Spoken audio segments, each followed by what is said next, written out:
Hello and welcome to another Starcraft 2 beta commentary. My name is Witty and I'll be guiding you through this 1v1 on the map Incineration Zone. It's between myself as a red Terran and my enemy Leon as the blue Terran.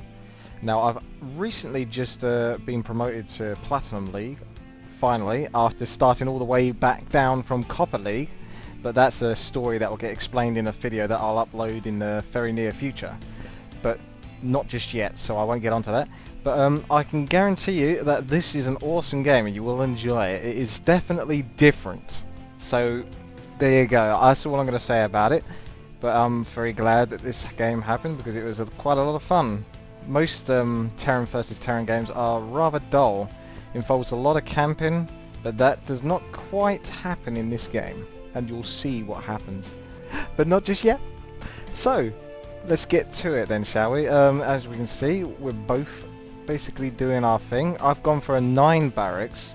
My enemy has gone for a supply depot. So basically he's doing a standard build, but I believe that this is the new standard build. Getting the barracks, then the supply depot, and then building nothing else after that. I mean, that's just for the sake of it. Because as soon as that barracks is done, I'm going to cancel that SCV and turn it into an orbital command. Now I know he's going to do some harass here, so I quickly try to bring in another SCV.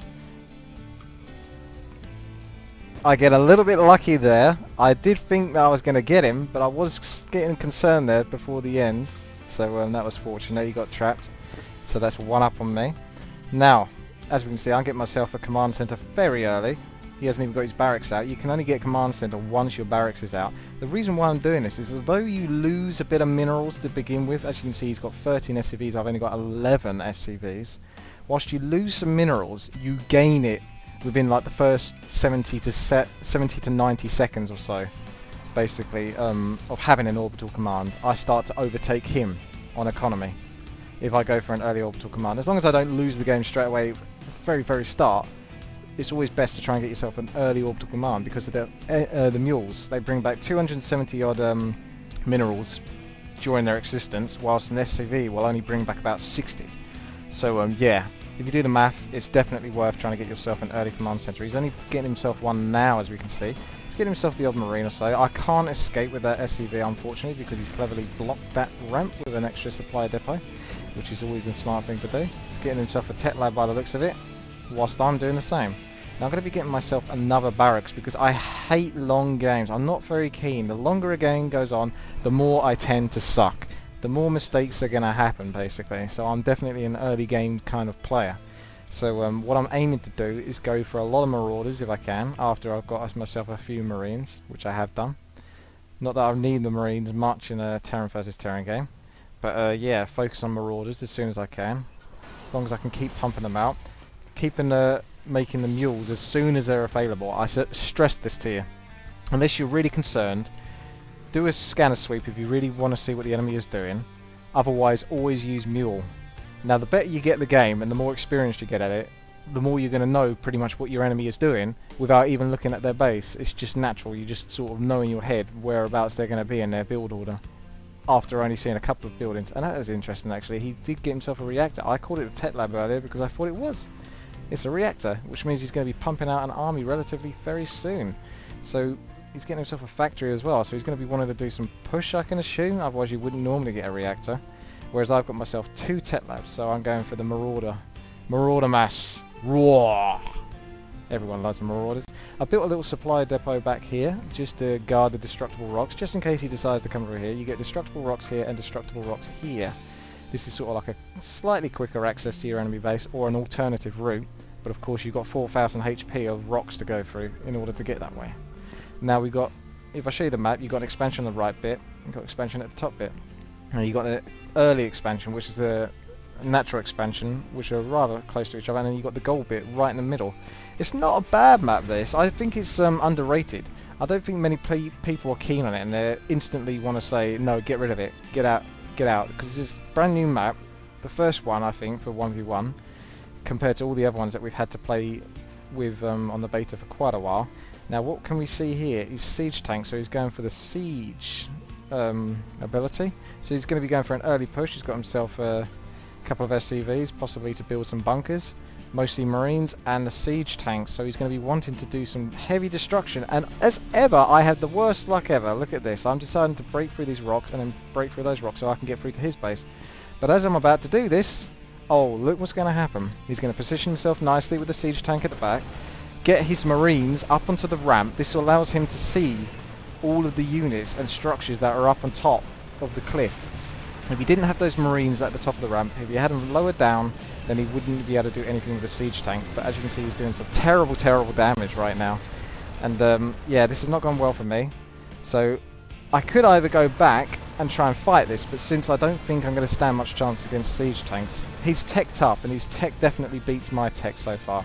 Marauders are good, but I don't think they're going to face much against siege tanks. Not this early in the game, unless I have tons of marauders, which I have a fair few, but 7 does not count as enough, I believe, to kill the siege tanks and the marines in time before they all die. So, I've had to lift up all of my buildings, and I'm going to be sending them not to this expansion, not to this bit, but to his main, because my intention now is to take over his base, kill what I can, but he's going to run away most of his SCVs before I can get any of them. That's pretty much to be expected. They're very fast. There's not much I can do to get rid of them. I don't know if I've got the concussive shells. Yes, I have, but I had to try and kill some SCVs over here. Now we can see he's going to be moving all of his buildings. It's just as well he lifted up that factory in time, because if you let a building get on fire, you can see it's on smoke, but as soon as it's on fire, it's going to start taking damage over time. If it took enough damage and it was low enough HP whilst it was on fire, even though it's flying over here, there's a good chance that it would just explode before it even got over here to be repaired. So he's thinking of expanding here by the looks of it. But no, he's decided to go for this high resource, which is a good move really, because obviously he's going to be getting himself a lot more minerals than I will over this area. Unless I can drag the game out for long enough, because we can see 1, 2, 3, 4, 5, 6, 7, 8 mineral fields, as opposed to 1, 2, 3, 4, 5, 6 rich mineral fields. Now, the rich mineral fields, I haven't done enough testing on this, but they're pretty much going to be the best bet until you've fully saturated those rich mineral fields, and I've fully saturated my mineral fields. I'm pretty sure that I'll either be making the same amount of him as him per minute, or however you want to put it in terms of minerals I'm getting per minute. Going to be making the same amount as him, or more, just simply because there's a couple more mineral fields. Even though I get 2 less minerals per SCV that comes back, I've still got an extra couple of mineral fields to saturate. So as we can see here, I want to try and box him in. I did a scanner sweep, so I know he's here. I also did a scanner sweep here because I wanted to make sure absolutely where he was. I could have brought down mules to keep on massing units, but my main concern here is to know what the situation is, because I haven't done any scan whatsoever. Now, since this has been an ultra risky game already, I mean, not many, I haven't seen many 1v1s where both the players switch their bases around. So that makes this quite a bit interesting. Unfortunately, I seem to have left an SCV on that SCV. Oh dear, I've lost the game because of that. Not quite, but that was a bit of a mistake. Obviously, all the panic that's been going on. This is not something that I would do every single game. So yes, mistakes are happening. Believe you me. You can see it for yourself. But luckily, I think I've got a good hold on this. He's decided to lift up his barracks as some sort of scout, which is a good idea, because I could quite easily bring up units up here and attack downwards, but I haven't, because the siege tank is going to be able to hit up there anyway. Just as well, even if I did decide to do that, I could have lost units, which would cost me the game, but I've decided to hold this middle bit here, trying to prevent him from escaping, because I'm pretty confident, whilst I'm sending this SCV around to scout the other expansions, that he hasn't got any other units elsewhere. So I've got the control now. I know what's going on in the game. He doesn't. And I've also got myself this expansion, which he does not know about. This was a complete risk, but it was well worth it. As you can see, I'm going straight for the orbital command because I want to get myself mules as fast as possible. I've sent over some SCVs because these minerals are going to be dying soon. So that was partly the reason why I got the expansion. One, because, well, it's been a risky game already. Why not step it up a notch and take even more risks, rather than just buckling down and massive units and holding this, you know? Let's try and give myself as much of an advantage as possible. Also, the other reason was because these minerals are going to be dying at some point. Not quite yet. They're not going to die yet. The game would have to go on quite a long while, but they will have to die at some point, so it's always good to have another expansion just in case.